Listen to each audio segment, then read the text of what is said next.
Afternoon, Oscar. How are you today? Very well, Peter. Thank you very much. Oscar, welcome to the Business Spotlight. Thanks very much for taking the time to speak with me today.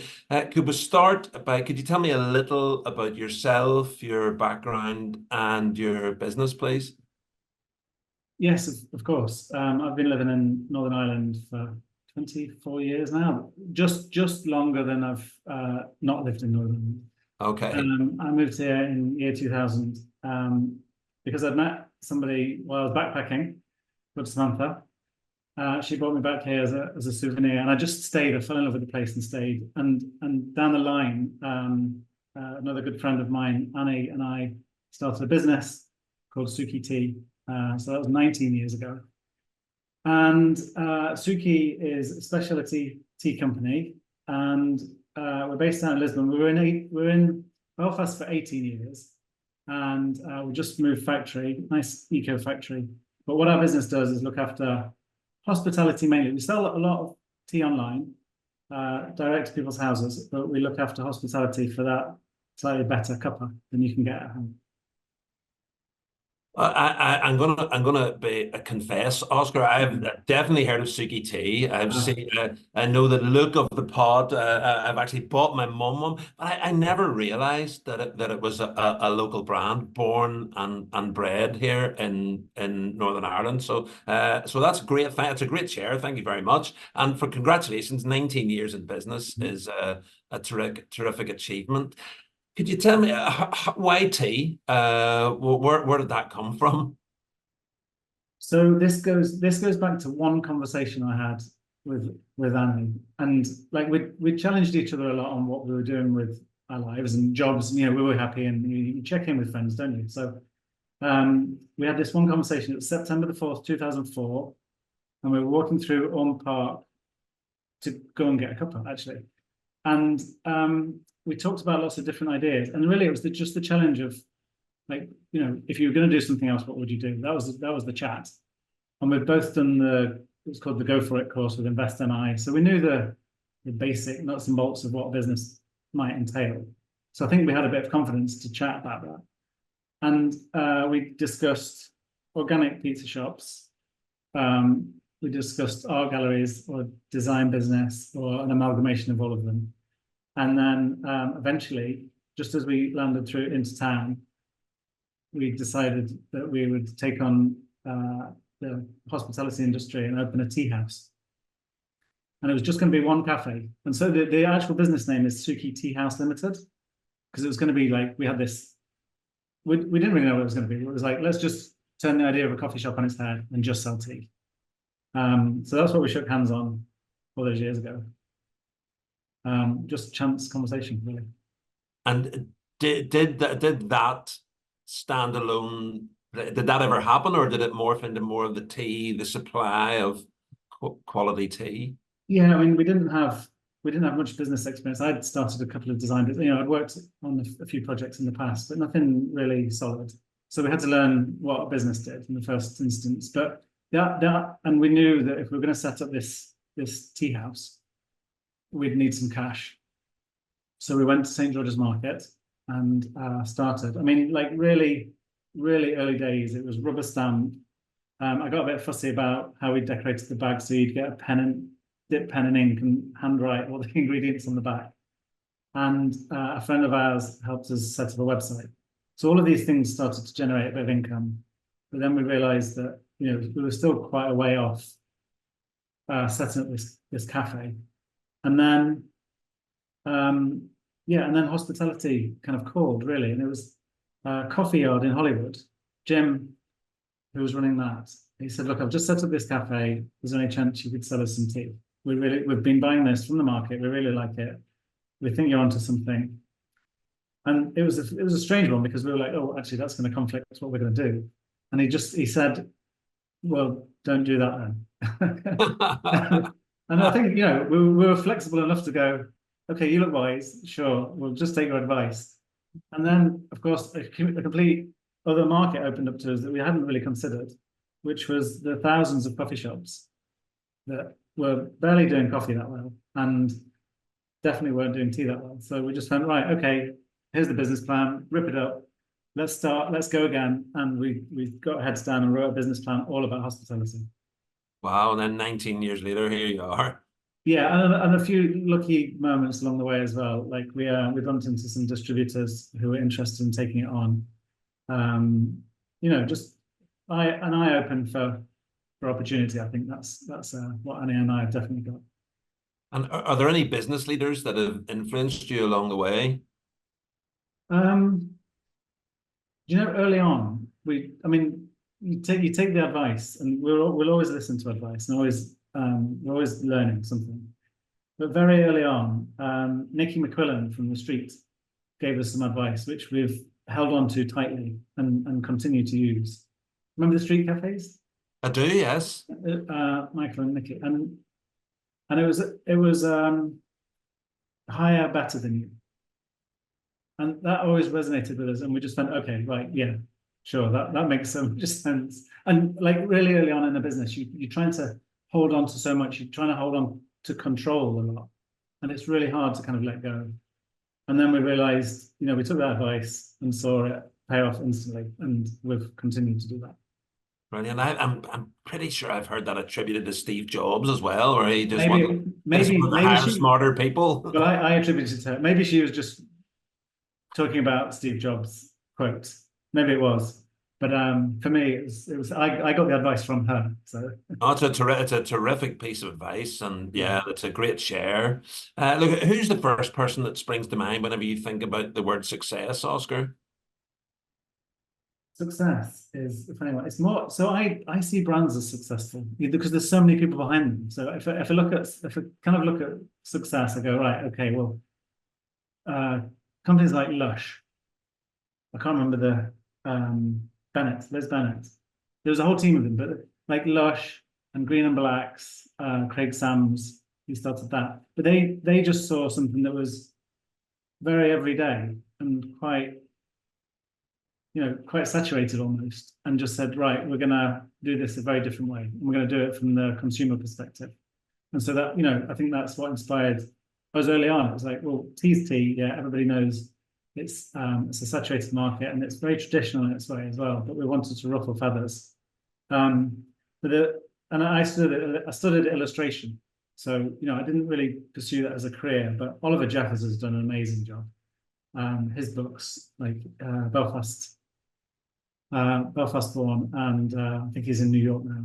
Do you know of his work? It rings a bell, but I'm not familiar. Just for creative industry, it's so hard, and you get so many knockbacks in the creative industry. So to become that famous illustrator is my hat. I take my hat off to him. Amazing job. And who would be your ideal customer? Who are the people that interact best with Suki Tea? I think anybody who likes good food or good coffee, foodies, I think. If you're talking about hospitality, like the cafe industry, they've got a local roasted coffee. They've got really good, tasty food. Maybe they're making it themselves, and it's really just bringing the tea up to that same quality. And I suppose for hospitality, it's about operators or owners who understand ritual. What ritual means, and experience as well. For home, because we have a huge home market as well, so people are purchasing this online to buy for home. Just people who are curious, I suppose. Yeah, foodies who like a proper cuppa, and it's not, it's not saying Suki is going to take over every cup of tea you have, but when you want a treat and you just want that extra special, or you're sitting down to have some time out, then there's a moment for that. And tell me what does Suki look like in 5 years' time? 5 years time, we've just moved factory, so we're now from Belfast to Lisbon. We may be unboxed by then. We've been here a year, and I've still got boxes all around me.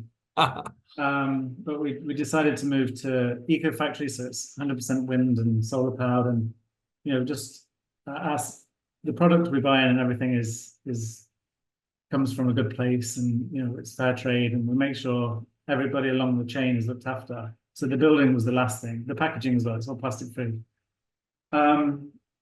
So now we're in here. We've got so much more opportunity than we had in the place before, because we were on the Falls Road for 18 years and we were quite cramped, and we had 3 units. Whereas now we've got space for, it's kind of the last piece of the puzzle. It's bringing the last bit of blending in. We were relying on a few other people to blend for us because we didn't have the space to store it. And just bringing that last bit of control in. With the creative background I've had, and I suppose just keeping an eye on the industry and being a bit brand obsessive. I love seeing the evolution of brands as they grow. I'm constantly looking at the brand itself and how it's communicated, and people's tastes change as well, and things change. So we've got a slight brand evolution happening over the next 6 months, and that will probably give us opportunity to hit the supermarket shelf. I mean, that's the aim. We've had 19 years of exclusivity for independent cafes, but the amount of people, we sell on Amazon and we sell online, and that is so strong. And the amount of people that are buying online, I think they'd enjoy it if they could buy it more conveniently. So that's what we've been looking at lately. And there's a dozen other ideas that I've got. I think ready to drink will still be quite strong in the next few years. We dipped our toe in that recently, and there's always something brewing. Excuse the pun. Yeah, no pun intended. And are there any books or podcasts that you've particularly liked that you'd like to share? The last book I read was called Shalimar, and it's by a writer called Davina Quinlivan. And I read it because we're working together. So she's been allocated by Bath University. This is a pilot scheme, and we're working closely together on how brands tell stories and how creatives might work with brands as well. There's 10 companies on this. One of them is NASA, and one of them is Suki Tea. It's quite crazy. So I'd highly recommend that book. She's a nature writer, which could be a food writer as well, and she knows how to bring food to life, and almost describe. You can almost taste it as she goes on. She's got lots of references to tea. In terms of podcasts, I've got 2 go-tos. One is that's my downtime. It's driving in the car, and it's always comedy podcasts really for me. But the most regular is The Wolf and Owl with Ramesh and Tom Davis, comedians. It's just 2 guys having a chat and talking about anything or nothing sometimes. And the other one, which I've got into lately, so I'm having to kind of go back a bit, is by 1L Productions, and it's called Tea with Me by local lad, Shane Todd. And the reason that I think there's a huge power in collaboration, but the reason I've been listening to that is because we collaborated. So the Tea with Me is made we've collaborated, and Tea with Me is actually made in Suki Tea now. So he launched his own tea a couple of weeks ago, but it's hilarious. But there's warnings that are attached to this, but it's brilliant. If you want to understand Northern Irish humour, it's definitely one. Are you tapped into Northern Irish humour? Yeah, well, my wife wouldn't say so, but yeah, I think so. I mean, you just have to you got thrown in the deep end. You just have to get on with it.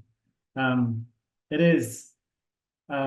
It's a great collaboration. I think collaborations are brilliant for businesses. We work with Bushmills, we work with Lush Cosmetics as well. I bought Lush up earlier, but we work with them as well, and they just bring different audiences together. I think that's a great way to build a brand. Fantastic. And what's the biggest challenge, Oscar, that you're currently facing in your business? I think our biggest challenge is the challenge that hospitality has. Post-pandemic, we're still seeing, like, there was an early wave of closures, and I think now what we're seeing is that people have held on tight, and maybe borrowed a bit or whatever, and we're still seeing the kind of hospitality and cafes closing. It's really tough. And customers that you've got a long 15, 16-year bond with, and it's really hard that phone calls to have. So I suppose our challenge is to understand how to support them through this kind of this tail end of kind of washout from the pandemic. And it's just about looking at different payment options, different delivery times, or bulking up and saving money in various places. So we've created an online ordering portal, which is great. People don't have to necessarily pick the phone up. They can just, hospitality's got weird hours. So if you're a hotel or something, you just tap in. It's it's just I think that's the toughest part. Saying goodbye to a customer that you've just known for so long. But equally, there's opportunists and bigger businesses who are going out there and opening. Anywhere that's closing, they're opening as fast as. So we've just had to hire a new person to look after the sales incoming sales, and because locally there just seems to be a huge support for local business. So it's a good challenge to have, but it's something that we had to kind of respond to quite quickly. So we've only ever had one person in that seat, and now there's 2.5. So it's definitely the way the business is going, and I think people are looking to tea for help. So that's why I think the business is growing. And if it were possible and you could go back in time and dish out some advice to your 18-year-old self, what would that sound like? Would you still go backpacking and yeah, I think, God, I've had, since I was 18, I think I've had over 20, I've had 32 jobs since uni. wow. So that's, yeah, I think maybe I would have said stick at a few of them longer. But I just, I was always curious about how industries worked. I wanted to know. It wasn't that I was fired from all of them. It's just that stay curious, I think is what I'd say. That's it. No regrets. Don't change anything, but just, stay curious. And maybe save a bit more earlier on, but that's it really. And I suppose in terms of the business, it would have been hire earlier. Let go a bit earlier. Definitely.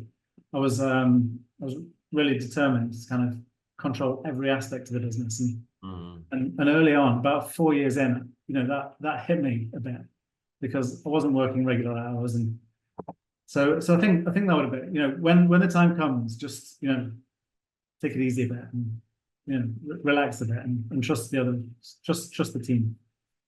Great share. And if somebody likes what they've heard and would like to reach out, or I don't know, try Suki Tea or get in touch or reach out, what would be the best way for them to go about that, Oscar? So if anybody wants to chat about anything or just get in touch or taste the tea, then we're on all socials as Suki Tea, or the website. There's inquiry forms. There's my email on there. So just find the site or socials. Instagram is pretty good for communication. Brilliant. Well, Oscar Woolley from Suki Tea, thanks very much for sharing your story. And what a great success story it is for a local brand, albeit from an Englishman who started it. However, you're more than welcome. And look, it's been really cool. I wish you and everybody involved in Suki Tea every success for the remainder of 2024 and beyond. Oscar, thanks very much indeed. Thanks.